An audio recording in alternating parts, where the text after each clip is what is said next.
He's considered as the weakest hunter in the world, but after almost dying in a dungeon, he gains the unique ability to level up, which allows him to become the strongest. 10 years earlier, mysterious gates started appearing all over the world, releasing countless monsters, and they were immune to conventional weapons, so humanity struggled against them. But a group of humans awakened special powers, allowing them to defeat the monsters, and they became known as the Hunters. They're given rankings based on their abilities, and we learn that once their powers awaken, it's impossible for them to level up, so the only way for them to get stronger is to upgrade their equipment. We see a hunter named Kim as a man named Park approaches him, revealing that his wife is pregnant, so he needs to make money by raiding the dungeon. They notice a boy named Jinwoo approaching, and everyone greets him, as Park wonders if he's someone important. But we learn that he's only a ranky hunter, and he's considered as the weakest in the world, because he was almost killed while trying to clear the easiest dungeon. A girl named Jui approaches him, wondering what happened to his face. So he explains that he got injured while raiding a ranky dungeon, because there was no healer in their party, saying his companions were so strong that they didn't need one. Jui thinks they're selfish, but he blames himself for being weak, saying he's used to being treated as a burden. The leader Song-chi calls them for a meeting, and everyone is glad to work with him, because he's known as a capable hunter. They're about to enter the gate, as Kim tells Jinwoo to be careful, thinking he might get injured again. We learn that he's using a generic knife as his weapon, because that's all he can afford, but he's determined to succeed, and he enters the gate. We meet the chairman Gun-yi, as he reveals that hunters make profit by selling essence stones, which can be obtained by defeating monsters, and they're considered as valuable resources, because they can be used to craft powerful equipment. He adds that mana crystals can also be obtained in the dungeon, and they serve the same purpose, but they're not as potent as the stones. The government plans to use the stones and crystals as a new power source, because they're incredibly efficient, and they don't pollute the atmosphere.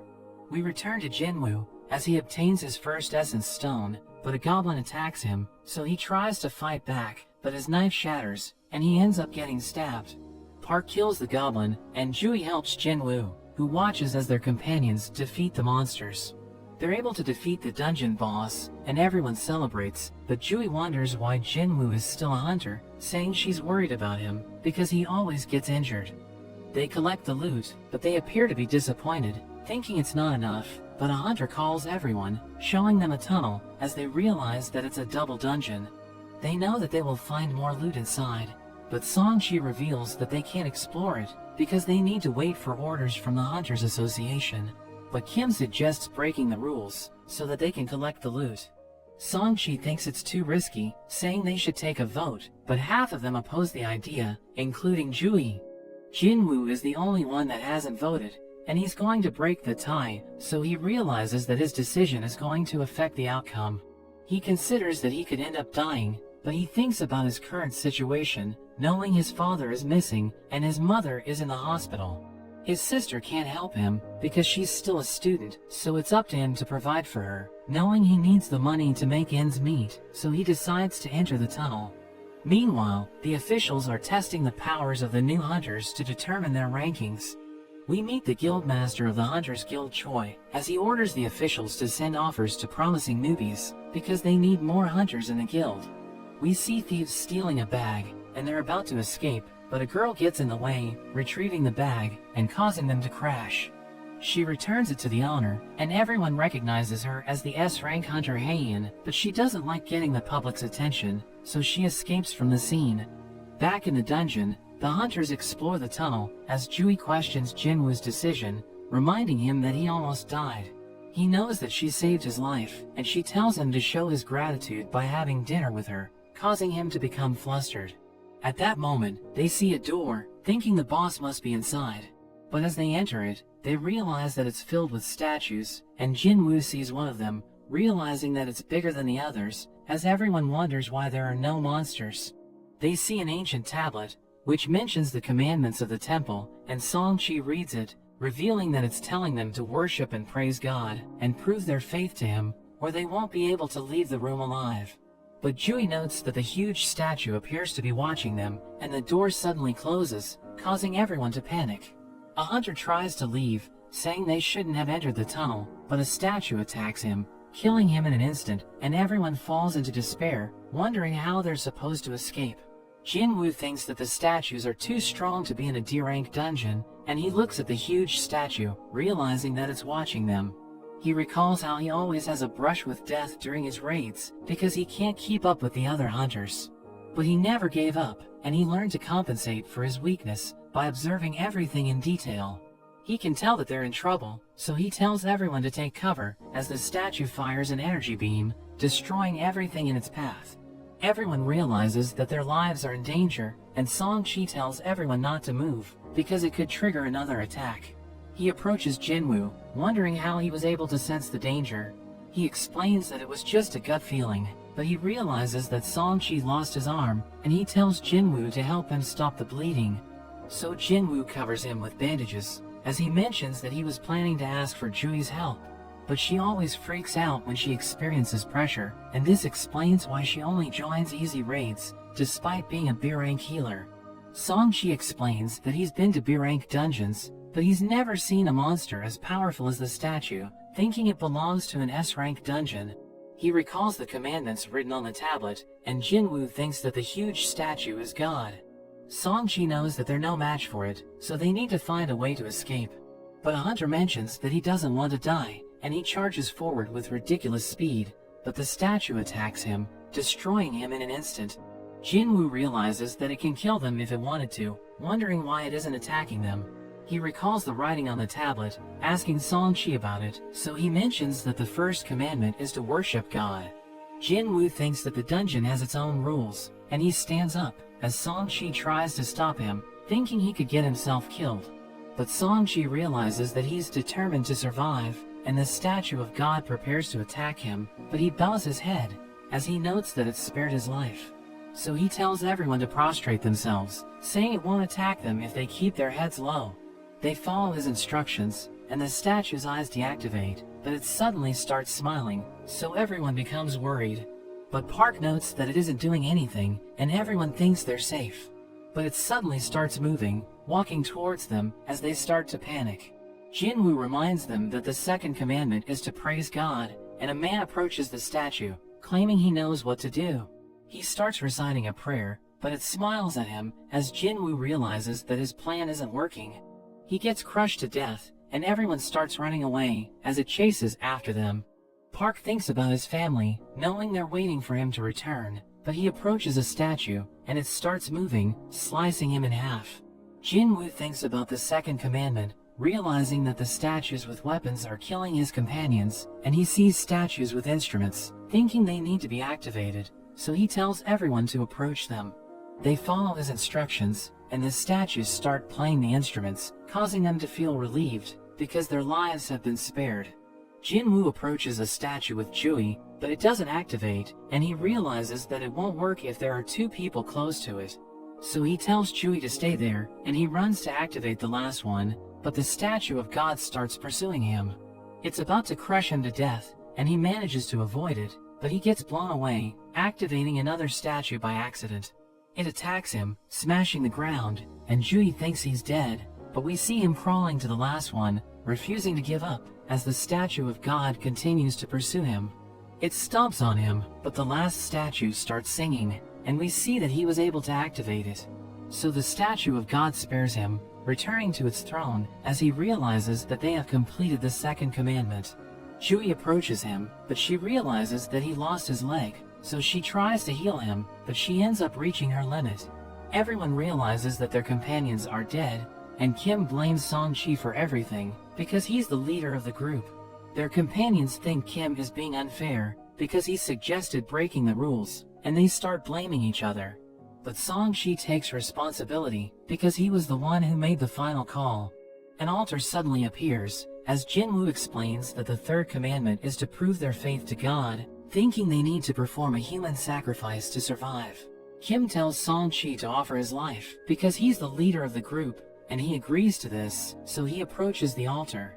But a fire suddenly appears, so everyone becomes confused, and Jinwoo tells them to help him reach the altar, because he wants to examine it. As they approach it, more flames appear, and Jinwoo wonders if anyone will arrive to rescue them. But Song-Chi explains that the gate is about to fully open, so nobody will be able to save them. We learn that a gate remains inactive for 7 days after it appears, but after that period, monsters will be able to enter the world in what's known as a dungeon break.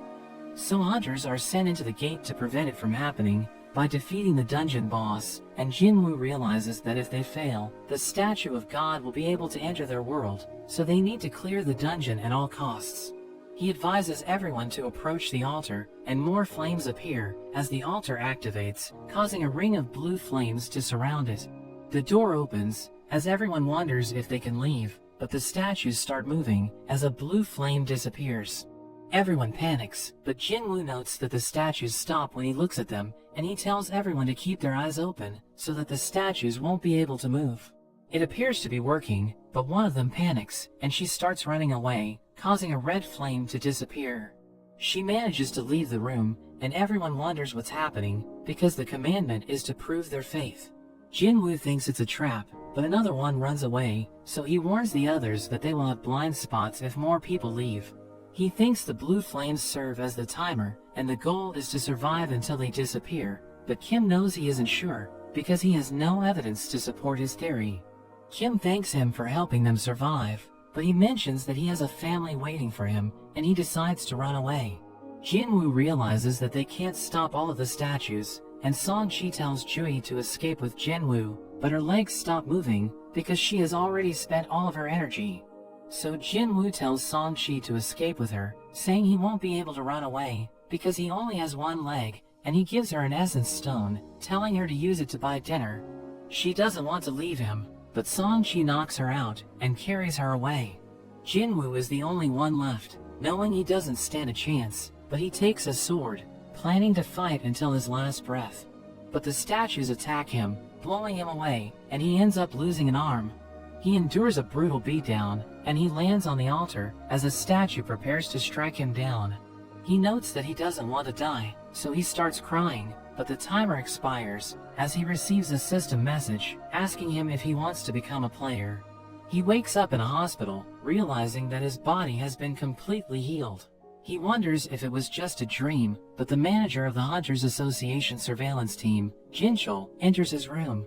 Jinchul explains that he was unconscious for the past 3 days, and he wonders what happened to Jui and Song-Chi. Jinchul reveals that they survived, but Song-Chi lost his arm, so he might be forced to retire as a hunter, and Jui is suffering from trauma, so she needs psychiatric care before she can join another raid. He reveals that the White Tiger Guild rushed to the dungeon because they were alerted by the survivors, but they never saw the statues, and Jinwoo was found lying on the ground. Everyone finds this strange, but they believe that the survivors are telling the truth because the remains of the other hunters were found on the scene. Jinchul thinks that an E-ranked hunter could never survive the incident, so he believes that Jinwoo unlocked a new level of power through his second awakening. He pulls out a gadget, explaining that it will measure Jinwoo's magic, and he becomes excited, thinking he has become stronger. But as he touches it, we see that his score is 10, which is considered abysmal, because even the weakest hunters get a score of 70. So Jinchul explains that they were mistaken, and they leave the room, thinking he's as weak as a civilian. Jinwoo is disappointed with the result, but he wonders why they didn't inquire about the screen, because he can see it floating in his room. He wonders if he's the only one who can see it, and at that moment, his sister Gina arrives, revealing that she was worried about him. She tells him that she will quit school and get a job so that he can stop being a hunter, because he always ends up in the hospital. He apologizes for making her worried, and he inquires about the screen, but she becomes confused because she can't see it. He asks her how she checks her messages in video games, and she tells him that he just needs to open the message box. So he mentions the message box, and the system recognizes his command, informing him that he has a daily quest. He thinks about how he has become a player, and Gina decides to let him rest, as he reads his notifications, realizing that the system is designed to assist him, but he will receive a penalty if he fails to comply. He accepts the daily quest, and the system gives him a simple workout routine, warning him that he will receive a penalty if he fails. But Jinwoo thinks it's impossible to complete it, because he's still in the hospital, so he decides to take a nap. Meanwhile, Jinchul reports to Gunyi, informing him that Jinwoo didn't undergo a second awakening. Gunyi mentions that the case is full of mysteries, thinking there's still much they need to learn about dungeons, so they decide to label it as a special case, which will require further evaluation. Choi orders Haein to become the instructor in a B-rank raid, saying it will serve as practical training for the new recruits. She thinks she isn't fit for the role, but he tells her that she just needs to fight, and everyone will learn from her example. Choi reveals that the Hunters Guild is one of the largest in the country, but they're nothing compared to the best guilds in the world. He knows that a hunter's rank can't be changed, but he thinks they can improve by working on their combat abilities. Jinwoo is sleeping on his bed, but the timer for the quest expires, and the system informs him that he has failed his quest. So the ground starts shaking, causing him to wake up, and he finds himself in the middle of the desert, wondering if he's dreaming. But he encounters a giant centipede, as the system tells him to survive for 4 hours, so he panics and he starts running away as the monster chases after him. But more centipedes appear, and he eventually becomes exhausted. He's about to get eaten, but the timer expires, so he returns to the hospital as the system informs him that he has completed the penalty quest. But he ends up collapsing, and the nurses enter his room, wondering what happened to him. We cut to Jui, as she's invited to join a D-rank raid, but she declines because she still hasn't recovered. She learns that Jinwoo is in the hospital, so she decides to visit him, but she hears the nurses complaining about his behavior, thinking he's insane because he just recovered, but he never stops training. Jinwoo takes a break, and we learn that every time he completes a daily quest, his body fully recovers, and he gains ability points, which he can use to increase his stats. We learn that he has an inventory screen, and he can learn skills, but he thinks his situation is weird, because he feels like he's playing a video game. He returns to his room, where he reveals that he gets a random loot box when he completes a daily quest. He opens it, causing a key to appear, as the system mentions that he can use it to access an instance dungeon in a subway. He becomes confused, because he doesn't know what an instance dungeon is, but he thinks the key will lead him to an event, which can help him get stronger. Jinwoo visits his mother in the hospital, and in a flashback from 4 years ago, his mother suddenly collapses, so they take her to the doctor. He explains that she's suffering from a rare condition known as the eternal sleep disease, which came into existence when the gates appeared. It's caused by continual exposure to mana, but it's incurable, so they decide to put her on life support. Jinwoo needs money to make ends meet, so he starts working at a construction site, but he suddenly awakens his powers, and he becomes qualified to work as a hunter. He becomes excited, knowing his life is about to change, but he realizes that he's so weak that he can't even defeat a goblin, and the other hunters look down on him, seeing him as a burden. Back in the present, Jinwoo continues his training, and he increases his strength. He heads to the subway, and he takes his key, using it to unlock the instance dungeon. He decides to enter it, thinking he can run away if it gets too dangerous, but the exit suddenly closes, as the system informs him that the only way to escape the dungeon is to defeat the boss, or use a teleportation stone. But he realizes he's in trouble, because he isn't sure if he can survive on his own. Jinwoo decides to explore the dungeon, and 3 goblins suddenly appear. He struggles to keep up with their movements, and he falls to the ground, as a goblin tries to stab him, but he dodges, and he launches a counterattack, killing the goblin in 1 hit. The others continue to attack him, but he easily defeats them, as he notes that he has become stronger. But a wolf suddenly appears, and it charges at him, shattering his knife. He realizes that it's stronger than the goblins, and his legs start trembling as he realizes that he's afraid. The wolf charges in, and it manages to scratch him, as he notes that he has no healer, so he's going to die if he suffers a fatal injury. He evades the wolf's attacks, as he notices that his body feels lighter than usual, and he manages to overcome his fear. He punches with all his might, knocking the wolf down, and he realizes that he was able to hurt it, because he focused on improving his strength. But the wolf recovers, and it lunges at him, so he tries to stop it with his fists, but he realizes that his attacks are working. So he starts running away, thinking he doesn't stand a chance, because he has no weapon. But at that moment, he recalls that he saw something in his inventory, so he opens it, and he takes a magic sword, as the wolf lunges at him, but he attacks it, slicing it in half. He wonders why he has the sword in his inventory, because he knows that it belongs to Kim, and it's too expensive for him to afford. But he decides not to think about it, and he notes that his wounds have healed. But 2 more wolves appear, as he realizes that his sword is stuck in the ground. So Jinwoo starts to panic, but as the wolves approach him, he manages to lift it, and he takes a swing, but the wolf is able to catch it. So he kicks it, causing it to weaken its grip, and he slices its head off. Seeing this, the other wolf decides to retreat, and as he rests, he realizes that he has reached level 2. He notes that he never leveled up by completing quests, so he realizes that actual combat allows him to gain experience. He notices that all of his stats have increased, thinking it's more efficient to get stronger by leveling up, because he acquires 5 points with each level, while the daily quests only give him 3 points. But Jinwoo realizes that he just defeated 5 monsters, thinking he shouldn't get carried away, and he checks for magic gems, but he finds an item instead. The system tells him that he found a shop, and he tries to buy something, but he realizes that he can't, because his level is too low. He decides to sell the item, allowing him to earn 20 gold, but he wonders how much it's worth in cash, thinking it isn't much, because he appears to be in an E-rank dungeon. He wonders how he can clear the dungeon, because he doesn't know where to find the teleportation stone, and he thinks he isn't strong enough to defeat the boss. But he thinks he might stand a chance if he continues to level up, and he encounters a pack of wolves, but he isn't afraid of them.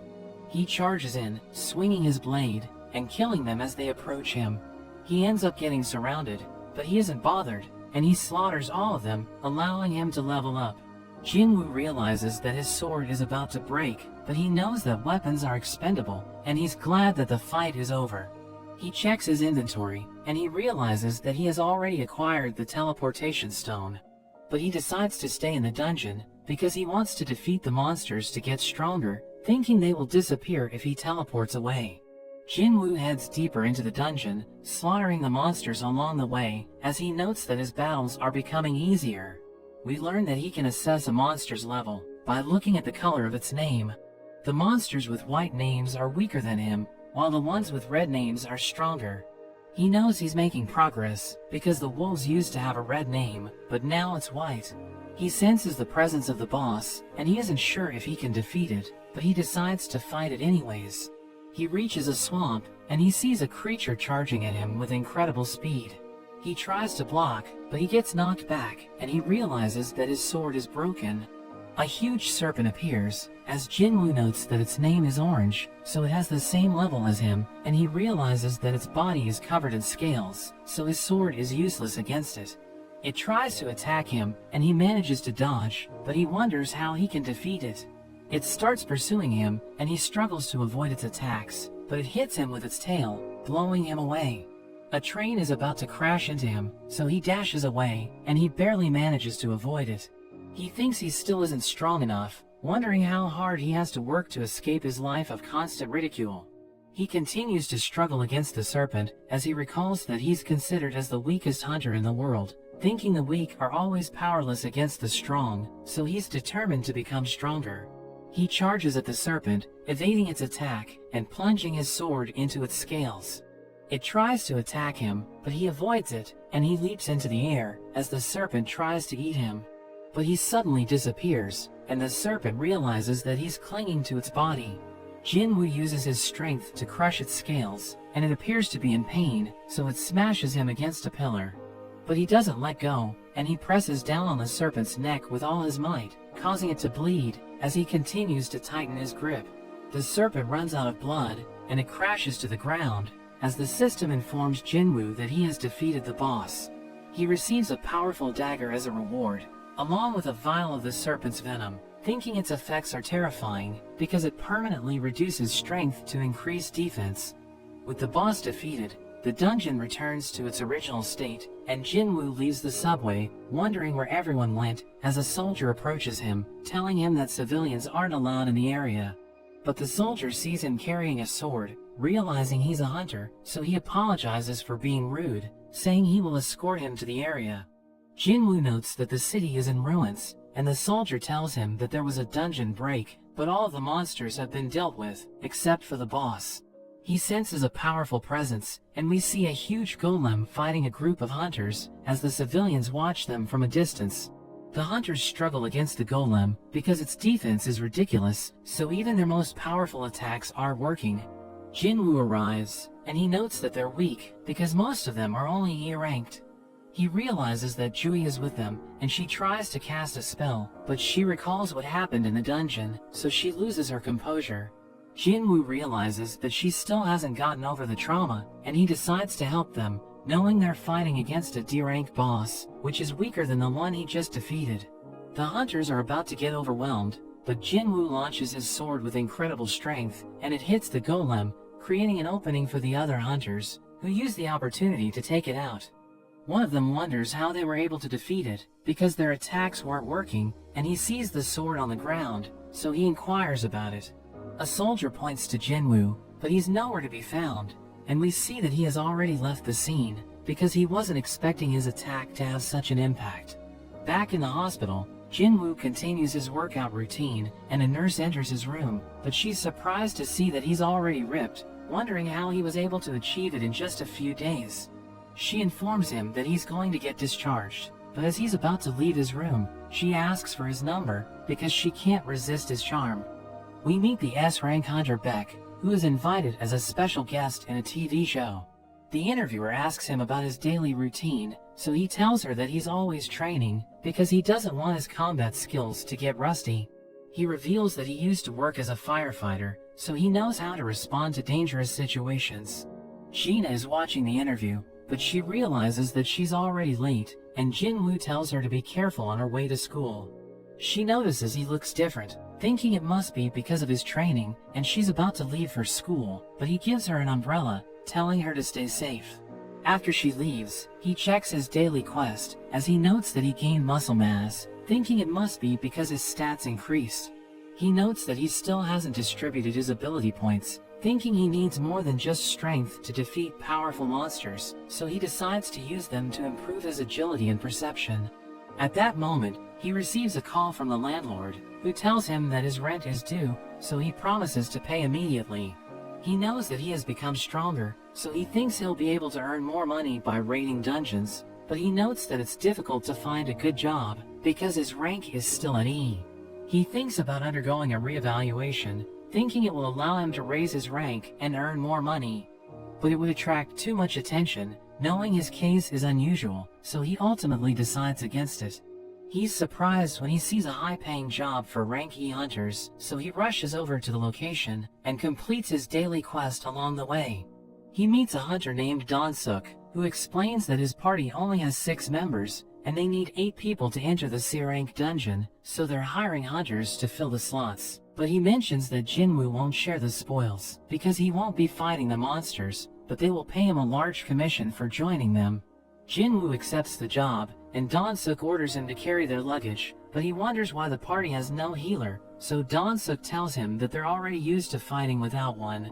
He finds this strange, and he reads the contract, realizing that they won't be liable for anything that happens to him in the dungeon, but he signs it anyways. A D-ranked hunter named Yujin approaches him, revealing that he also accepted the job, and everyone is impressed with his equipment, thinking he must be from a rich family. They prepare to enter the gate, as everyone notes that it looks enormous, but Jinwoo explains that the size of the gate doesn't matter, and the Hunters Association classifies it based on the amount of magic power it exudes. They enter the gate, and they realize that the dungeon is too dark, so the mage Kyuwon lightens up the area, allowing them to see what's inside. But Jinwoo notes that it reminds him of the temple, because it's pitch black, and there are no monsters blocking their path. As they head deeper into the dungeon, they hear monsters approaching, so everyone prepares for battle. But they're surrounded by openings, so they panic, wondering where the monsters will come from. But Jinwoo observes his surroundings, and he warns them that the ants will attack from above. So they're able to respond on time, and they start fighting the ants, as Jinwoo notes that they're used to working together. He observes that Yujin lacks strength, but his equipment allows him to make up for it, and he's glad that everyone is doing well, but he admits that he's frustrated, because the job is too easy. They're able to defeat the ants, and they start searching for magic gems, as Donsuk wonders how Jinwoo was able to predict where the ants would come from. He mentions that it was just a gut feeling, and Kyuwon notes that the ants have bite marks, thinking they were attacked by a powerful monster. Jin is happy that he was able to kill a monster, revealing that this is his first mission, so his father bought him expensive gear, but Jinwoo warns him to be cautious, because he can sense that something's wrong. At the White Tiger Guild, we see the hunters in the gym when they notice an explosion, but they maintain their composure, because it happens all the time, knowing their guildmaster is just training. We see that Beck blew a massive hole into a boulder, but he mentions that it isn't even a warm-up, ordering his subordinates to clean it up. We return to the dungeon, as Jinwoo continues to carry the luggage for the group. But he thinks that Donsuk's party is suspicious, because they have no healer despite their excellent teamwork. They see injured ants along the way, thinking the boss should be nearby, and as they proceed deeper into the dungeon, they reach an area surrounded by mana crystals, thinking they're going to be rich. Jin reads Jinwoo's contract, and he explains that the crystals don't count as spoils, so Jinwoo must receive a portion of it. Donsuk agrees with him, but he reveals that the boss is guarding the crystals, and they know that the dungeon will close after it's defeated. So he suggests mining the crystals before they deal with it, knowing it's still sleeping, but Donsuk explains that they left their mining tools, so they need to leave the dungeon to get it.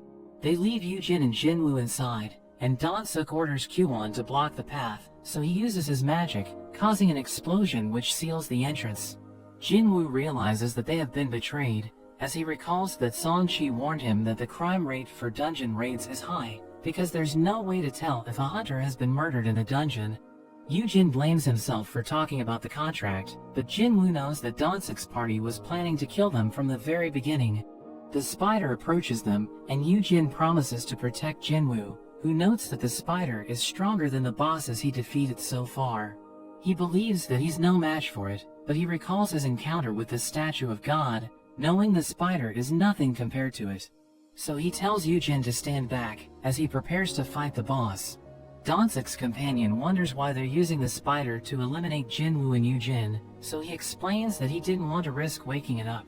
He thinks that it will go to sleep after it eats them, and he reveals that there's a small path above the cave, planning to use it to return, as he mentions that Jinwoo and Jin are as good as dead. Jin thinks that Jinwoo doesn't stand a chance, because he's just an E-rank hunter, but he refuses to back down, thinking he's strong enough to defeat it. He charges in, attacking with ridiculous speed, and Jin is surprised to see this. But we cut to Gunyi, as he tells Jinchul that he's exhausted because of his meetings. So Jinchul invites him to a sparring match, thinking it will help him unwind. He accepts it, saying he's out of his prime, but as they start training, Jinchul struggles to hit him, and he counters with a devastating blow, allowing him to win the match. Jinchul thanks Gunyi for his guidance, saying he's amazing, because he's incredibly strong for his age. He tells Jinchul that his moves have improved, advising him not to neglect his training, because it will help him survive dangerous situations. We return to Jinwoo, as he tries to cut the spider's legs, but he realizes that its armor is too tough, and he notes that its attacks are deadly, thinking it could kill him in one hit. He struggles against it, as Jin wonders how he can move so fast, thinking he must have intentionally lowered his ranking by controlling his magic. But Jin becomes afraid, because few hunters are capable of doing this, and they're usually psychopaths who take pleasure in killing. Jinwoo realizes that his fatigue is increasing, knowing it will cause his movements to slow down, so he thinks about using his dagger's special abilities to end the fight. He sees the spider's head, thinking it's the weak spot, so he charges in, but the spider spits acid, forcing him to retreat. He knows that he needs to close the distance, so he uses his dash skill, allowing him to move even faster. He attacks the spider's head, and it has no effect, but he refuses to give up. So he continues his assault, but his fatigue accumulates, causing him to slow down, and he crashes to the ground. The spider is about to strike the finishing blow, but he uses his full recovery, allowing him to dodge it, and he launches a surprise attack, stabbing the spider's eye. The dagger's ability activates, paralyzing the spider and draining its health, as Jinwoo continues his relentless assault. It crashes to the ground, and the system mentions that the boss has been defeated, but Jin can't believe his eyes, thinking he was right about Jinwoo. So he tells Jinwoo to relax, as he mines the crystals, but at that moment, Donsuk's party arrives, realizing that the boss has been defeated. They think Yu Jin was the one who killed it, and Dan-suk tells him to eliminate Jinwoo, saying they will spare his life if he obeys them. But he refuses, preparing to fight them, so they start approaching him, and at that moment, Jinwoo receives an urgent quest, telling him to eliminate them. He's surprised to see this, realizing that the system is telling him to kill people, but Kyuwon suddenly attacks him, blowing him away. We meet the hunter Hegan, as she starts talking with her friends, asking them how they're doing. Her friend reveals she entered an A-rank dungeon to train, but it was cleared in an instant, because Heian easily defeated the monsters. The girl thinks they are lucky to be in the large guilds, and she mentions a rumor, saying there are teams with an abnormally high casualty rate. We return to the dungeon, as everyone thinks that Jinwoo is dead, but we see that he's still alive, and he recalls that he lives in a world where only the strong survive, wondering how he forgot about this. He's about to lose consciousness, but he realizes that the system wants him to survive, so it's telling him to fight for his life. He gets back up, surprising everyone, as he realizes that he has to be strong, because the weak people will have everything taken from them. They call him the weakest hunter in the world, but he asks them if they're ready to face the consequences, as he unleashes an ominous aura. Dan-suk's companion approaches him, reminding him that he's just an E-rank hunter, but he suddenly kills the man, slicing his head off. Everyone is surprised to see this, wondering when he pulled out his weapon, and he notes that he just murdered someone, but he knows that he did it to save his own life. Dan-suk's party attacks him, but he manages to defend himself, slaughtering them as they try to kill him. Kyuwon tries to blast him, but he suddenly disappears, and lands a counterattack, taking him out in an instant. Dan-suk freaks out, realizing that Jinwoo was hiding his true powers, but he mentions that he's stronger than his companions, as he uses his skill to strengthen his body. He believes that Jinwoo relies on his speed, and he's using his dagger to deal damage, but he knows that it won't work against him, because his body is as hard as steel. He charges in, trying to avenge his companions, but Jinwoo smashes him against the ground, as he realizes that he doesn't stand a chance. So he starts begging for his life, telling Jinwoo that he can have the crystals, but he mentions that Dan-suk tried to kill him 3 times, reminding him that no one will know what happens in the dungeon. Jinwoo slices his head off, allowing him to complete the urgent quest, but the dungeon starts collapsing as the gate is about to close. They're able to escape in time, and they report that Dan-suk's party was killed during the raid. Jinwoo realizes that he received a reward for completing the urgent quest, and he acquires a skill called Murderous Intent, which weakens the enemies by causing them to panic. The official believes them, and she judges them based on their equipment, thinking Yu Jin was the one who defeated the boss, while Jinwoo did nothing to help, but Yu Jin thanks him for saving his life. Jinchul receives a report about the incident, but finds it suspicious when he hears that Jinwoo was involved, and as he looks at the file, he recognizes Dan-suk, because he's the brother of a famous hunter. Jinwoo returns home, and Gina is happy to see he bought food. She asks him how his raid went, but he thinks back to how he didn't even hesitate when he killed the hunters. He wonders if there's something wrong with him, but his sister snaps him out of it.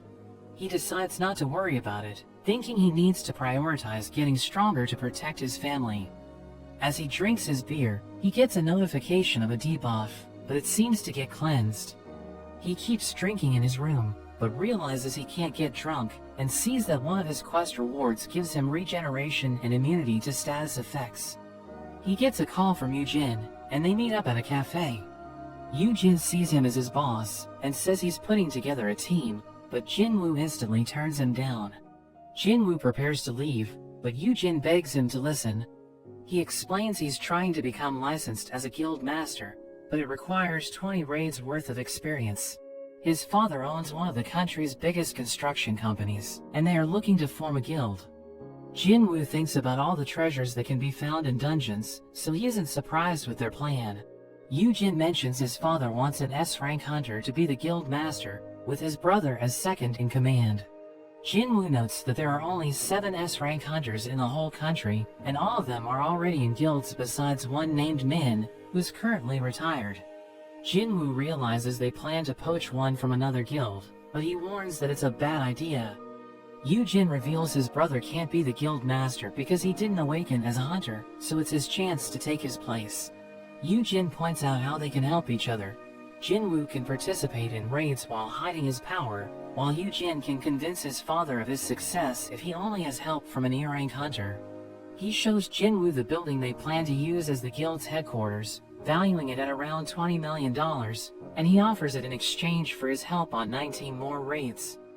Jinwoo considers the offer, but thinks that since he's the only person that can level up, he will eventually reach S rank, so 20 million would be nothing when that time comes, and he ends up turning down the offer.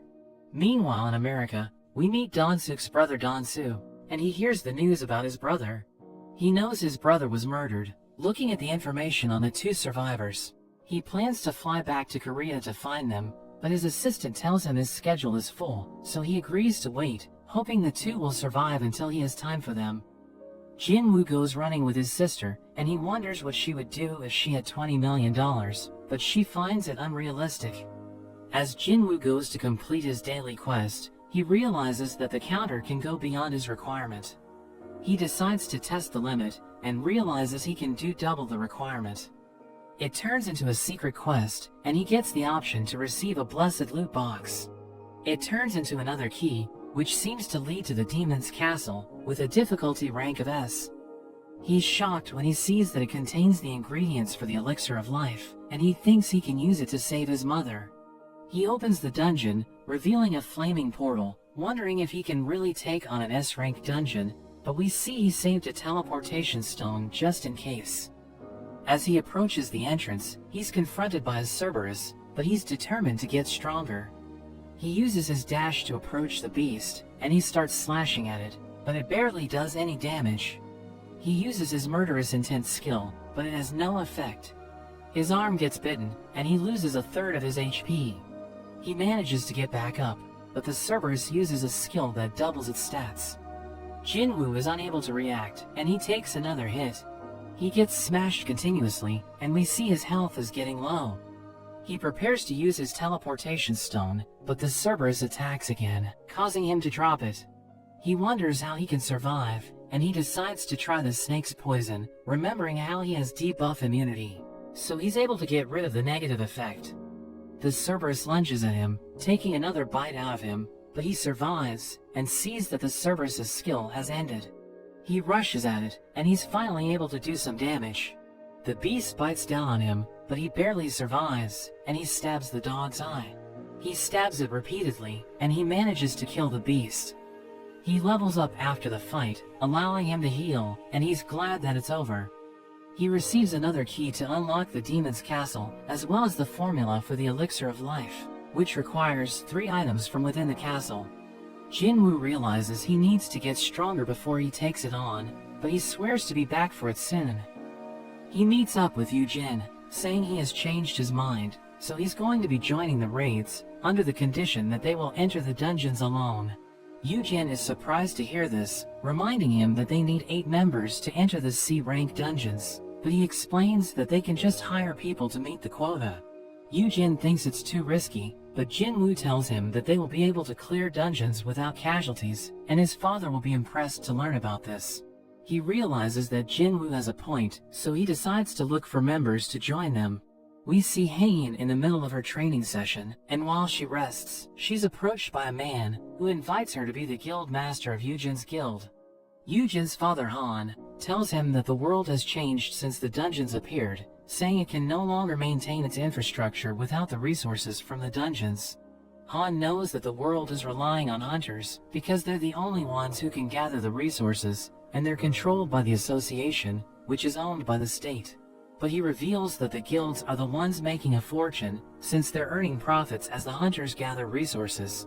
He mentions that the top guilds in the country are extremely wealthy, so he wants to establish his own guild, thinking it will benefit everyone.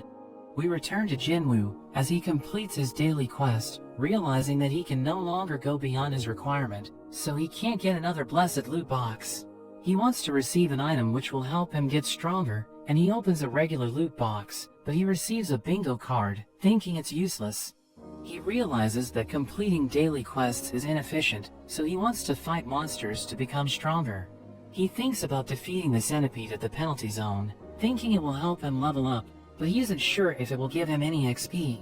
At that moment, He realizes that the association is looking for hunters to clear a D-rank dungeon, and he decides to join, thinking it's better than relying on daily quests to increase his stats. But he becomes frustrated, realizing that his progress has slowed down. We cut to a dojo, where we see Song-Chi training his student. He receives an emergency summon from the Hunters Association, and his student wonders if he's going to retire as a hunter since he already lost his arm, but he explains that he wants to do his best to contribute to society. We see Kim with his family, and he also receives the emergency summon, but his wife wants him to quit being a hunter, reminding him that he almost died during the last raid. But he explains that he needs to make ends meet, telling her that he's going to be okay. At the Hunters Guild, Choi talks to Beck, who appears to be upset because Choi arranged the interview for him at the association. He thinks it was a waste of time, telling Choi that he should have attended it instead, but he explains that he isn't qualified because he isn't as likable. He tells Beck that Han is preparing to launch his own guild, but Beck reveals that he already knows about this, asking Choi why he wanted to see him. Jui receives a call from her mother, who reveals that she's worried about her because she appears to be having issues, asking her to quit being a hunter. But she becomes upset, telling her mother to stop running her life, and she ends the call. She starts questioning her capabilities, but she wants to keep on trying, and as she leaves her room, we see that she has received the emergency summon. Haein approaches Choi, and she tells him that she was invited to be the guild master of Yujin's guild, but she reveals that she turned them down, and he's happy to hear this. She tells him that she saw Beck on her way to the office, wondering what he's doing there. We learn that Choi told Beck about Jeju Island, revealing that it has been sealed off after their raid failed, and everyone's trying to forget about it. Beck thinks it doesn't matter, but Choi becomes upset, saying he'll never forget what happened on the island. He wants to clear it, asking Beck to help him gather allies, as he wonders if Beck also lost something during their raid. Beck recalls that they ended up getting overwhelmed, leading to the death of his friends, and he continues to think about them to this day. We see Song-Chi walking around the city as he thinks about his magical powers, thinking it doesn't fit him since he's a swordsman. Along the way, he encounters Jinwoo, realizing that his leg has been healed, so Song-Chi wonders what happened to him. He explains that his leg was already healed when he woke up, so Song-Chi thinks that a high-ranked healer took care of it. He's happy to see Jinwoo, but he realizes that Song-Chi never got his arm back, so he becomes sad. But Song-Chi tells him it's okay, and they realize that they're going to be working together. They make their way to the portal, where they see Jui and Kim with another man, who joined them during their last raid. Jui is happy to see them, but the men fall silent, because they're ashamed of what they did, knowing they sacrificed Jinwoo to save themselves. Jui realizes that Jinwoo looks different, and she's glad that he was able to recover. But at that moment, a van arrives, and 3 convicts join them, as the official reveals that they were sent by the association to clear the dungeon, because there aren't enough hunters in the area. She assures everyone that they won't cause trouble, because the B-rank hunter Kang will be watching over them, thinking he should be able to dispose of them if they don't cooperate. Jinwoo finds them suspicious, telling Jui not to participate in the raid, but she tells him that she's joining because she wants to stay with him. Kang removes the convicts' restraints, but he warns them that he will kill them if they act up. He wonders who's going to be acting as the raid leader, and Jinwoo tells Song-Chi to take the role. He thanks Jinwoo for trusting him, blaming himself for what happened in the temple, as he mentions that they were only able to survive because of Jinwoo. So he thanks Jinwoo for saving their lives, and they head into the portal, ready to face what lies ahead. They're attacked by goblins, but the convicts are easily able to deal with them, and Song-Chi wonders if they are the real monsters. Jinwoo also easily takes out the goblins, and Jui notes how she hasn't even needed to heal him. They continue exploring the dungeon, and come to a fork in the road. Kang suggests they should split up, and he decides to take the convicts down one of the paths, but tells them to regroup if they find the boss room. However, thanks to Jinwoo's perception, he's able to tell which path leads to the boss. He thinks that the goblins aren't enough XP for him, so he tells Song-Chi to take the left path. Kim and the other man take the middle, and they split up, but Jinwoo notices Kang watching him. Kim takes out a goblin, and he's glad they're pretty weak.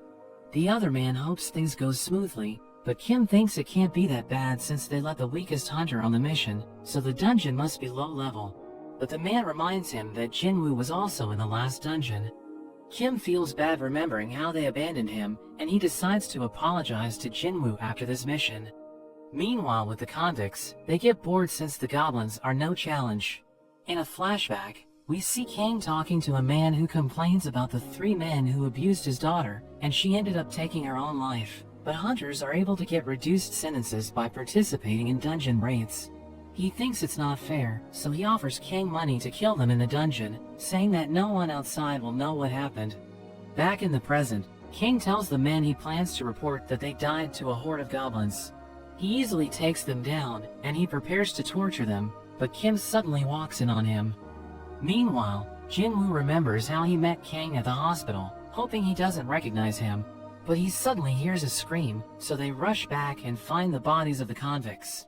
Kim's companion is down, and Kim is also in terrible condition. Jui quickly goes to heal him, and Song-chi can tell he was attacked with a blade. Kim thinks he can't be saved, but Jinwoo reminds him about his family, wanting him to survive so he can hold his grudge against him. Kim wishes he could apologize under better circumstances, but says he's sorry as he fades away.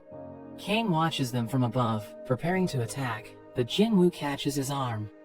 Kang is impressed, but Song-chi wonders why someone from the association would do something like this. Song-chi prepares to take him on, thinking Jinwoo isn't strong enough, and he gets Jui to buff him.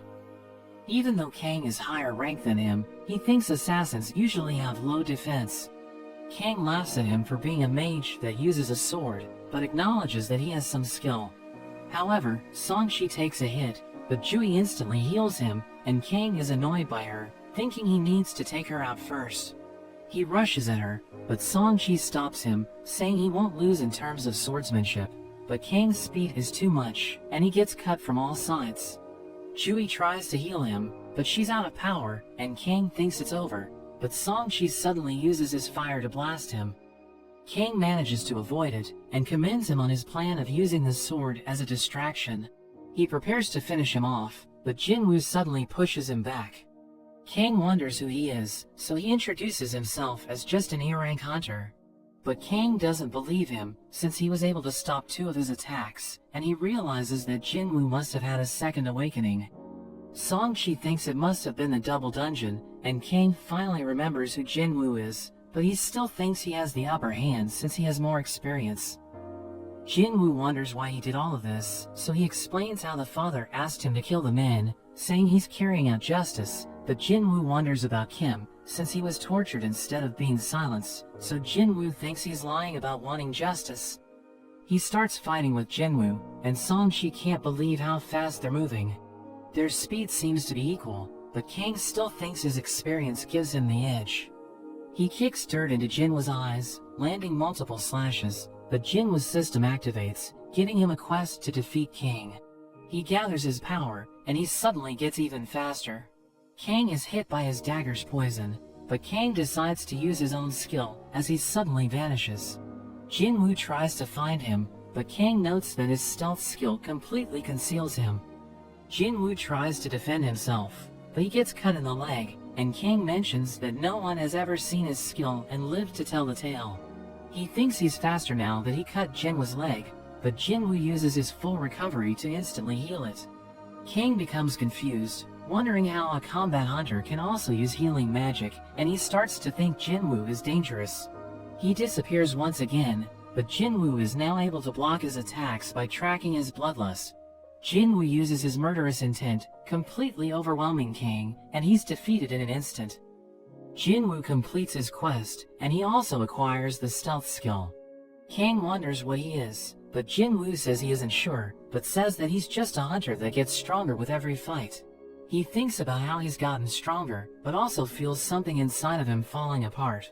Jui and Song-chi thank him for saving them, and he tells them to get out of the dungeon while he finishes the rest, as he heads to take on the boss alone. We see Jinchul arriving at the scene, and he's surprised to learn Kang has been killing people in secret, thinking he was too careless as his supervisor. His assistant leads him to the survivors, and he's shocked to see Jinwoo among them. He wonders who defeated Kang, so Jinwoo thinks he's about to be exposed, but Song-chi suddenly claims that he was the one who defeated Kang. Jinchul wonders how he did it, since he's lower ranked than Kang, so he explains it was because he had a healer, but Jinchul still finds it sus, but decides to accept it for now, and Jinwoo realizes he can't get cocky just because he defeated Kang, because he can now sense that Jinchul is A-ranked, and he stands no chance against him. Songshi apologizes for overstepping, but thinks Jinwoo must have a good reason for hiding his strength, saying this is his way of repaying him. Jui realizes that Jinwoo has changed, but she still freaks out during her missions, thinking she doesn't have what it takes to become a successful hunter. She recalls how she had to save him during their past missions, because he always got injured, and she reminds him that he promised to have dinner with her. She shows him the essence stone he gave her, saying she's going to retire so that she can stay with her parents and help them with the family business. She tells him to visit her during his free time, and she returns the stone as they bid each other farewell. Jinwoo recalls that Jinchul warned him to be careful because Donsuk's brother is looking into him. He recognizes Dongsu as an S-rank hunter, and Jinchul tells him that Dongsu doesn't care about the facts, saying he will be coming for them, because they were with Donsuk when he got killed. Jinchul explains that the law is powerless against S-rank hunters, because they're too powerful, so he advises Jinwoo to leave the country with his family, making Jinwoo realize he needs to get stronger to defend himself. After some time, we see Jinwoo with Yujin, as they prepare to raid a C-rank dungeon. Yujin reveals that he has assembled a strike team, explaining that he chose the hunters who are absolutely useless, because they don't need to fight anyway. Jinwoo realizes that he recruited a minor, but he explains that it doesn't matter, and a girl named Song-yi approaches him, saying she's qualified to work as a hunter. So he starts asking her questions, and we learn that she's an E-rank hunter, who has no raiding experience whatsoever. Jinwoo tells the other hunters to wait outside, while he and Yujin clear the dungeon together, but one of them asks if they are serious, because they're paying everyone 3 million just to do nothing. Yujin confirms this, saying they don't need to fight, but they aren't allowed to tell anyone about their deal, or they need to pay him 10 times the amount. Yujin wears a new set of armor, saying he's planning to use it during the raid, but Jinwoo pokes him, and he crashes to the ground, so Jinwoo advises him to take it off, because he can't even move while wearing it. They enter the gate, but everyone thinks they're insane, thinking they won't make it, because they're low-rank hunters. But after an hour, everyone sees Yujin leaving the gate, and they realize that the dungeon has been cleared, and they can't believe it, wondering how they defeated the boss. They decide to head to the next gate, and Yujin reveals that they plan to clear 3 dungeons in one day, saying everyone's going to earn 9 million in total. Jinwoo encounters countless monsters during the raids, but he easily defeats all of them, allowing him to level up. Yujin realizes that Jinwoo is getting stronger because he's using new skills, and he notes that stealth is useful because it allows him to fight while he's invisible. Yujin takes the loot, as Jinwoo realizes that he doesn't have enough mana to use his skills, so he thinks about increasing his intellect. He suddenly receives a notification, which mentions that he has reached the required level, so he can now accept the job change quest. At the White Tiger Guild, we meet the manager named Sang, as he learns that someone spent 150 million to acquire the rights to the C-rank gates. His assistant tells him about Yujin's strike team, explaining that Yujin is the son of a wealthy businessman. But Sang thinks he's crazy, and he looks into the members of the team, realizing that Jinwoo is one of them, and he takes interest in him. Sang believes that Jinwoo has reawakened, telling his assistant that Jinwoo has survived 3 major disasters, which led to the death of several hunters. He believes the only explanation is that Jinwoo has gotten stronger, so he decides to look for him. Sang finds Yujin's group, but he wonders why they're having a picnic, and Song-yi approaches him, telling him that the area is off limits. So he explains that his curiosity led him there, asking her if she's a part of the team, but he wonders why Jinwoo isn't with them. He realizes that Jinwoo is trying to clear the dungeon without them, thinking he must be extremely powerful, and Sang decides to leave. Moments later, Jinwoo exits the gate, and he asks Yujin if he can take a day off, because he has something he needs to do. But Yujin explains that they still need to clear the dungeons he reserved, and they realize that they might have to cancel it, but Yujin won't get his money back. We cut to Choi, as he has a nightmare about his raid on Jeju Island. We learn that he's been having the same dream, but he realizes that it's almost time to put his plan into action. We return to Jinwoo, as Sang approaches him, and they have a drink at a cafe, as Sang introduces himself, saying he's from the White Tiger Guild. He tells Jinwoo that they want to hire him, and they're willing to pay him twice the amount that Yujin is paying him.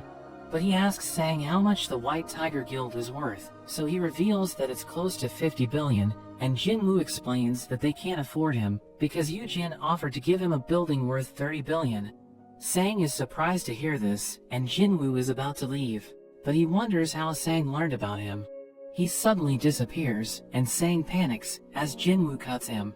He realizes that Jinwoo is using the stealth skill, so Sang immediately apologizes for looking into him, saying he meant no harm. He reveals that he came across Jinwoo's name while he was looking into the dungeon market, saying the guild needs C-rank dungeons to train rookies, but Yujin already bought the rights to all of them.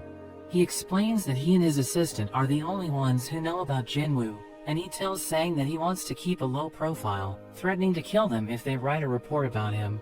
So Sang promises to keep his mouth shut, and Jinwoo spares his life, explaining that his team needs to monopolize the C-rank gates until they achieve their goal. He offers to sell 3 gates for 900 million, but Sang thinks it's too expensive, offering 600 million instead, and Jinwoo ends up agreeing. Before they part ways, Jinwoo tells Sang to open his mouth, and he gives Sang a healing potion, so he asks Jinwoo if he trusts him, but he just tells Sang to keep his mouth shut. Jinwoo returns home, and Yujin tells him that he has received the 600 million from Sang, asking him how he was able to sell the dungeons at a ridiculously high price.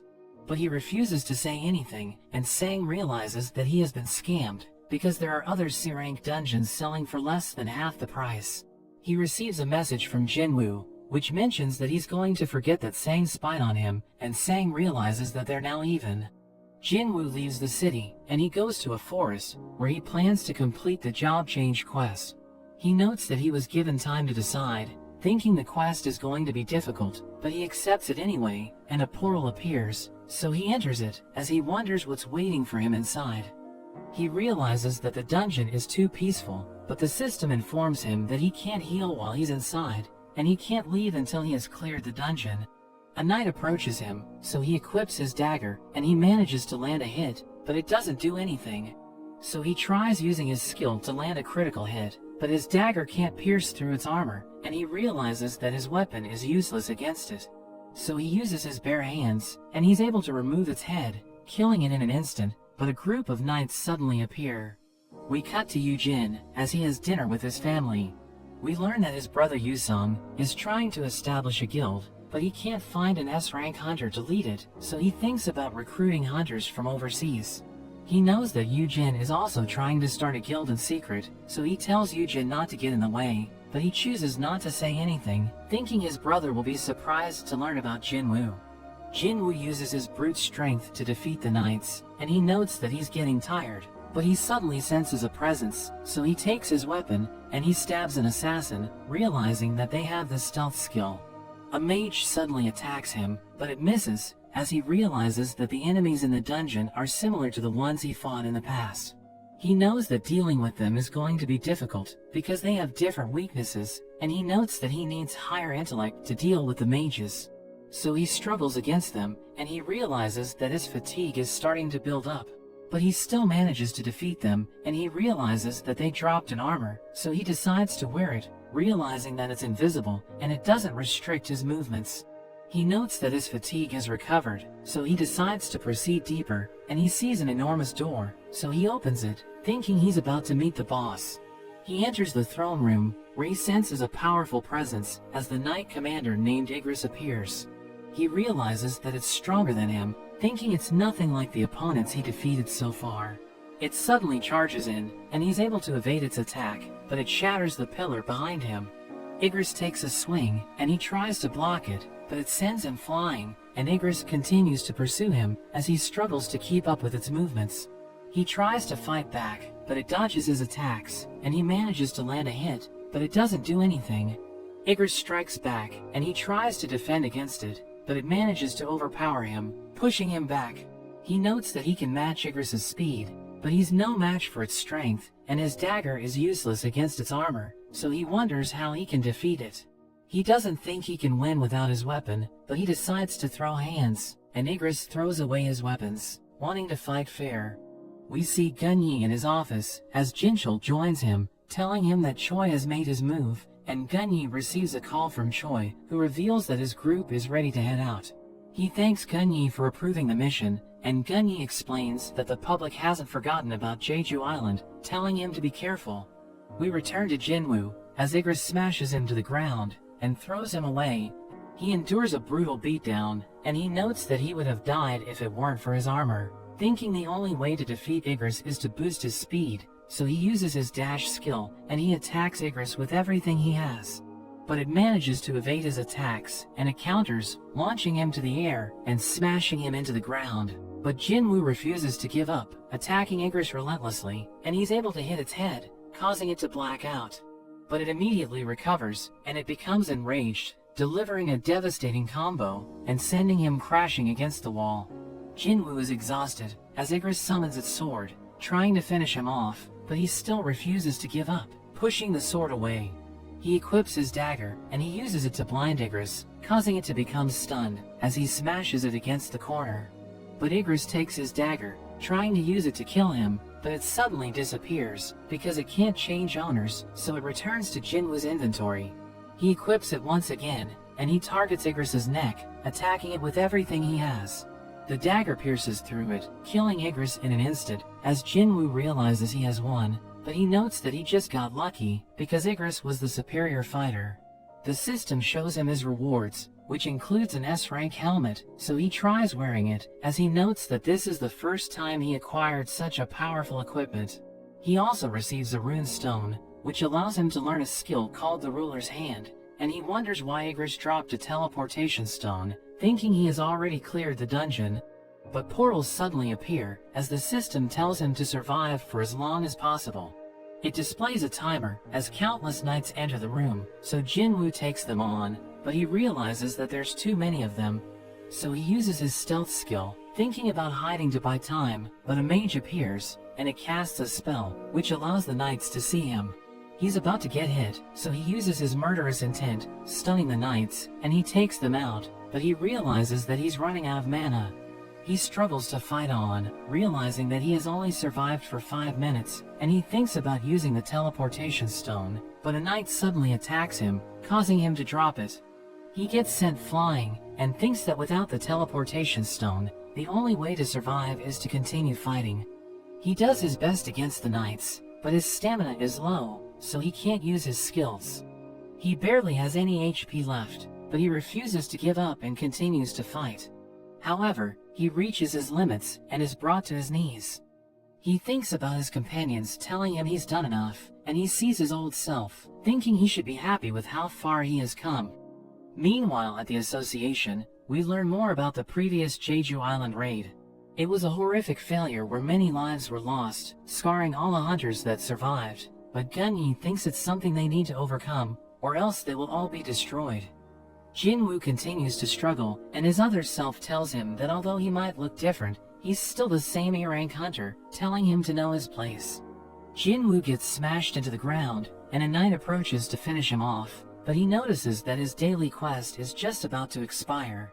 He gets a penalty for not completing it, and gets teleported to the penalty zone just in time. He uses the store to buy potions to recover his stamina, but he's suddenly surrounded by giant centipedes. But he charges at them, determined to get even stronger. He manages to defeat them all, gaining multiple levels, and he has 10 minutes left in the area. He checks his shop for new weapons, and he buys the Night Killer Dagger, which deals bonus damage to armored monsters. He also uses the runestone he got from Igris, and he gains the Ruler's Hand skill, which allows him to affect objects without directly touching them. His timer reaches 0, and he's sent back to the dungeon, but he's ready for round 2. Meanwhile, we see Choi's group preparing for another raid on Jeju Island. Heian apologizes for not being able to be a part of the last raid, but they suddenly detect a strange mana source in the water. Jinwoo is able to defeat the knights with his new weapon, but he feels something is off, because he doesn't seem to be gaining any XP. He notices that the mages are casting some kind of strange spell, and he realizes that the knights are just summoned monsters. He throws his dagger to take out one of the mages, and its summoned knights are also destroyed. Jinwoo continues to go after the mages, using his new skill to pull one of them in. However, the 3 remaining mages work together, and they summon a giant golem. But Jinwoo dodges its attacks, and he goes straight for the mages. The golem continues to attack, but Jinwoo pushes it back and manages to destroy it. The timer reaches over 4 hours, and he completes the job change quest. He gets to switch to an advanced class based on his performance, and he's given the Necromancer class. He wonders what's going on, since Necromancers are usually casters, but he hasn't put any of his stats into intellect. He thinks it's a waste since it doesn't suit his fighting style, and he's given an option to reject it. But when he tries to reject it, the system mentions that the Necromancer is a hidden class, so he ends up accepting it, and since he was able to exceed the survival time and kill all the monsters, he gains a number of bonus points. His advancement points exceed the threshold, causing dark energy to swell around him, and his class is upgraded to the Shadow Monarch. The job change is completed, and he starts to hear the voices of the knights, as he gains the ability to use shadow extraction on them, and it requires a command word to activate. Arise. Causing the knights to stand once more and become his minions. He thinks about controlling something stronger, so he turns his attention to Igris. He uses his extraction skill, and it suddenly pulses with energy, but the skill fails, and he only has 2 more attempts. He tries again, but it fails for a second time. Jinwoo thinks Igris must have been waiting for his king's return, but asks him to serve him instead. He activates his extraction skill one last time, and he successfully manages to turn Igris into one of his soldiers. We see Jinwoo sleeping in his room when he receives a call from Gina, who reminds him that he needs to attend a meeting in her school, and he realizes that he's already late. He heads to her school as she realizes that he looks different and her classmates find him attractive, so she offers to introduce him to one of them since he doesn't have a girlfriend, but he tells her they're late. He talks to her teacher, who thinks Gina could get into medical school since she's an excellent student. But the teacher wonders if he will let her work as a hunter if she awakens her powers, and he mentions that he won't, so the teacher asks for a favor. Jinwoo meets Song Yi, and he shows her Gina's picture, so she realizes that he's her brother. She mentions that she won't return to school because she wants to focus on her career, but he tells her she can't make a living as an E-rank hunter. She refuses to listen to him, reminding him that he's also E-rank, but he explains that he isn't telling her to give up. We see Jinchul at the airport as he welcomes Donsu to Korea, who recognizes him as the chief of the Hunters Association. He asks Donsu how long he will stay there, and he tells Jinchul not to worry because he won't be staying for long. Jinchul knows that he wants to meet Jinwoo and Yujin because they were involved in his brother's death. But he tells Jinchul not to play dumb because the surveillance team knows that he's there to kill them. We see Choi with Gunyi, who reveals that the monsters on Jeju Island have evolved, and they're trying to use their wings to fly across the sea. Choi knows that they still can't fly far because they fell into the sea, but he thinks they might become an even greater threat in the future. We return to Jinwoo, as he joins the other hunters waiting near a gate, and he greets Sang, who realizes that he brought Song Yi. We learn that he asked Sang to let her join the raid, and he mentions that their timing is perfect because the C-rank gate just appeared. But a man named Chu suddenly interrupts them, and Jinwoo doesn't recognize him, so Sang reveals that he's an A-rank hunter and he will serve as the group's tank. Sang explains that they will have an on-site practice, and Chu is the leader of the assault team, but he looks down on Jinwoo and Song Yi since they're both A-rank hunters. Sang reveals that there are 10 hunters in the team, and half of them are in the B rank, but his assistant Hyun tells Jinwoo to let them do everything, because most of them are noobs. The team enters the gate, but Jinwoo suddenly gets a strange feeling, and the gate suddenly turns red, so everyone wonders what's happening. Jinwoo knows they're in danger, so he tells Sang to contact the assault team, but he gets sucked into the gate. Beck learns about the incident, and he wonders why the gate turned red, so he decides to investigate it himself. The team finds themselves in the middle of nowhere, and they wonder why the gate disappeared, so Chu mentions that they're in a red gate. Jinwoo explains that they have lost contact with the outside world, saying the only way to get out is to defeat the boss, or wait until the gate collapses. They suddenly get attacked, and an arrow kills one of the C-ranked hunters, so everyone prepares to fight. Song Yi realizes that Jinwoo saved her life, and Chu sees ice elves above them. Jinwoo notes that they targeted the weakest members of the team, and they jump away, as Chu tells everyone that they need to follow his orders to survive. But he mentions that he can't lead them all, so he decides to split them into 2 groups, saying he will make sure that everyone in his party will survive. One of the C rank hunters wants to join him, but Chu pushes him back, saying only the B rank hunters are allowed in his group. He mentions that 1 day in the Red Gate is equal to an hour in the outside world, and he explains they could be stuck there for months, so he needs to leave the dead weight behind. But a girl named Heejin decides to join Jinwoo's party because she saw him catch the arrow, so she knows that he's reliable. Chu mentions that his group will take the main road, and Jinwoo decides to head towards the forest. So they split up, and Chu sees claw marks on the trees, so he knows that there are ice bears in the area. He thinks Jinwoo's party will get wiped out, but his companion doesn't care, and he tells everyone to prepare for battle as a group of ice bears appear. One of them attacks him, but he stops it with his shield and slices it in half. Meanwhile, Heejin tells Jinwoo that they're in the territory of the ice bears, so she suggests turning back. But he tells her they should go deeper in the forest, because he knows that the elves are an even greater threat. He realizes how cold it is, so he takes jackets out of his inventory and gives them to everyone in the group to wear. But they wonder why he has 4 jackets, because even a high-rank hunter can't carry more than 3 items. Song-hee asks him who he is, but he reminds her that he was the one who brought her there, so he thinks it's his responsibility to protect her. But he wants her to stop asking questions, and he tells the others to do the same thing. An ice bear appears, so his companions panic, but he prepares to take it on. We see Beck at the red portal, as he realizes that it has been sealed off, and Sang tells him that Jinwoo is inside. Beck asks about his rank, so Sang reveals that he's an E-rank hunter, but he thinks Jinwoo has reawakened. Dongsu joins them, and Beck wonders what he's doing there, because he's supposed to be in America. But he asks Beck why he allowed E-rank hunters to enter the gate, saying he knows that Jinwoo is inside, and Jinchul thinks he's lucky, since Dongsu can't get inside. We return to Jinwoo, as he defeats the ice bears with his bare hands, and the others start eating the bear meat. Heejin thinks there are bears nearby, so she notes that they can't let their guard down, but Song-hee wonders why Jinwoo left them there. Jinwoo heads to the lair of the ice bears, and he summons his shadow army, ordering them to attack. So they charge in, and the bears try to fight them, but the mages revive the knights, as Jinwoo notes that it drains his mana. A giant bear appears, so his shadow army tries to take it down, but it wipes them out, and he realizes that he's out of mana. He orders Igris to fight it, and the bear tries to crush him, but he counters, and cuts its legs.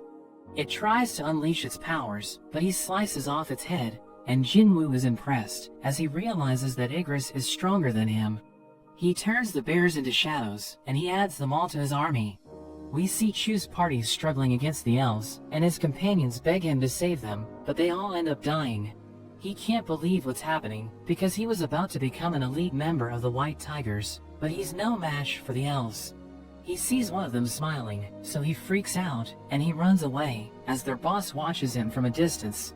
We return to Sang, as he notes that 3 hours have passed since the hunters entered the gate, and Dongsu thinks Jinwoo is already dead, so he thinks about leaving.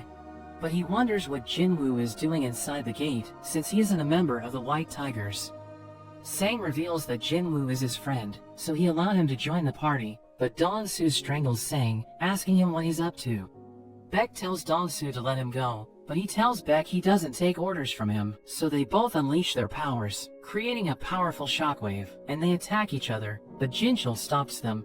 He mentions that Donsuk was killed by monsters, but Dongsu doesn't believe him, thinking Yujin murdered his brother. So Jinchul wonders why he went after Jinwoo, and he reveals that he just wanted an excuse to kill someone, but he suddenly receives a message and decides to leave. We see Chu walking around the forest, and he sees the defeated bears, wondering if Jinwoo's party killed them. But he thinks they shouldn't be strong enough, so he believes it's the work of the elves. But he sees Jinwoo's group chillin', and he wonders why they're still alive, as he realizes that they have everything they need to survive. He becomes angry, and he blames them for the death of his teammates, saying they were wiped out because they didn't have enough supplies. He accuses them of hiding the party's food and gear, and he threatens to kill them, but Jinwoo suddenly slams him into the ground, telling him he was the one who got his teammates killed. Jinwoo knows that the elves followed Chu there, so he calls them out, and they come out of hiding. Their leader Baruka mentions that humans are trash, so Jinwoo asks him if he's referring to them, but he's surprised that Jinwoo can understand their language. He thinks it's because of the system, and Baruka mentions that his soldier wants to fight him. Jinwoo recognizes him as the elf who attacked them, so he slices his head off. He charges at Baruka, who blocks his attack, and Baruka asks him why he's hanging out with humans, because he's not like the others. Baruka reveals that elves hear voices in their heads whenever they see humans, but he explains that he can't hear it when he's looking at Jinwoo. So he doesn't want to fight him, and he promises to spare him if he hands over his companions. Jinwoo asks Baruka why the elves fight humans, and he's about to answer the question, but he suddenly glitches out, and he tells Jinwoo to hand over his companions again. So he becomes confused, and Baruka tells him to accept his proposal, but he refuses, so Baruka realizes that he wants to fight, telling him he's outnumbered. But he summons his shadow army, and his companions can't believe what they're seeing, wondering how he's able to do it. Baruka orders his men to attack, and they start fighting the shadow army, as Jinwoo's companions run away. But the archers prepare to shoot them, so Jinwoo quickly cuts them down, but he notes that he's running out of mana, because his soldiers are struggling against the elves. Baruka charges at him, and Jinwoo knows that he's extremely powerful, thinking he can't defeat him even with Igris's help. They start fighting, and they appear to be evenly matched, but Baruka manages to land a kick. He mentions that he's having fun, but the shadow mages blast him with a massive fireball. Chu sees the explosion, and he charges at Jinwoo, as Baruka rushes towards him, but Igris suddenly appears, and he stabs Chu, who realizes that Jinwoo predicted his movements. Jinwoo turns him into one of his minions, and he pushes Baruka back. Jinwoo decides to name him Iron, and he lets out a powerful scream, which provokes Baruka. So he rushes forward, and he starts fighting Iron, telling him he's too slow. Song Yi and the others observe the fight, and they have no idea what's happening, realizing the battle is on another level. Baruka mentions that Iron is no match for him, so he tells Igris and Jinwoo to join the fight, and they gang up on him, but he still manages to keep up with them. Iron uses his provoke again, and Baruka attacks him with a devastating blow, but Jinwoo suddenly stabs him from behind.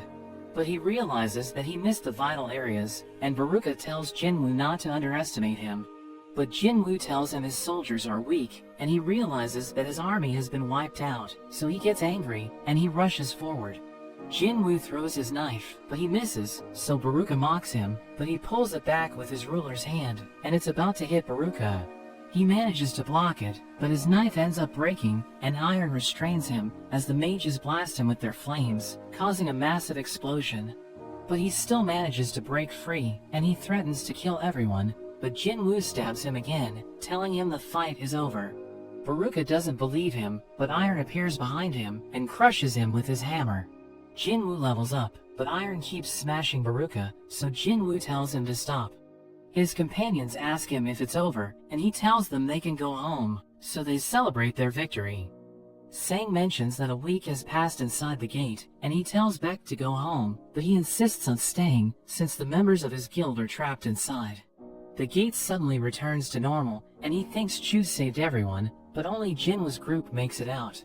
The gate disappears, so Baek realizes that Chu didn't make it, and he can't believe only the low-rank hunters survived. He wonders what happened, and he tells Jinwoo he wants to talk to him, but he refuses to say anything.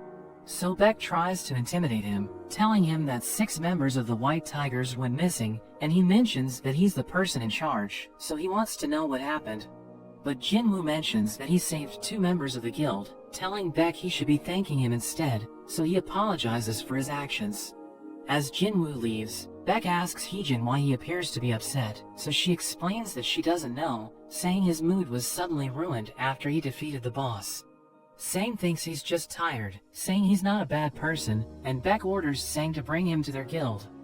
Jinwoo takes Song Yi to her home, and she tells him to be careful, saying she's grateful for everything he has done for her. As he makes his way home, he looks at Baruka's knife, and he recalls that he wasn't able to turn him into one of his minions, because he wasn't strong enough to control him. The next day, Yujin visits him, telling him they need to go, but he mentions that they need to pick someone up. Song Yi joins them in the van, and Jinwoo asks her if she was able to sleep, because it was already morning by the time she got home, so Yujin thinks they spent the night together. He reminds Jinwoo that she's a minor, but he says he doesn't care, and they make their way to their next mission. Yujin watches Jinwoo's minions as they slaughter the monsters, and he can't believe what's happening. He asks Jinwoo about them, so he explains he summoned them with his skill. After the fight, he orders them to gather the mana crystals, but Yujin tells Jinwoo to let him collect the gems, so a knight gives him what he wants. Meanwhile, we see a strange man in a wreckage, and a soldier panics as he sees him. But the man tells him not to worry, telling him his companions are still alive, and he explains that he just wants to go home. We return to Jinwoo, as he celebrates with Yujin, because they were able to complete 19 raids together. He asks Yujin about his plans, so he reveals that he will take the written test to get the guild master's license, and use it as a bargaining chip to negotiate with his father. But Jinwoo mentions that they won't be seeing each other for a while, because there's somewhere he needs to go. Yujin thinks Jinwoo finds him annoying, and he mentions that Yusung doesn't like him, saying they never spent time together as brothers. He adds that Jinwoo has done so much for him, and he wants them to be siblings, so Jinwoo mentions that he will start treating him as his younger brother. We see the mysterious man in prison, as the guards talk about him, revealing that his name is Il-hwan, and he was trapped in a gate 10 years ago, but he ended up in America. They add that he can't speak English, and they needed a Korean interpreter to interrogate him, so they decided to call Dong-soo.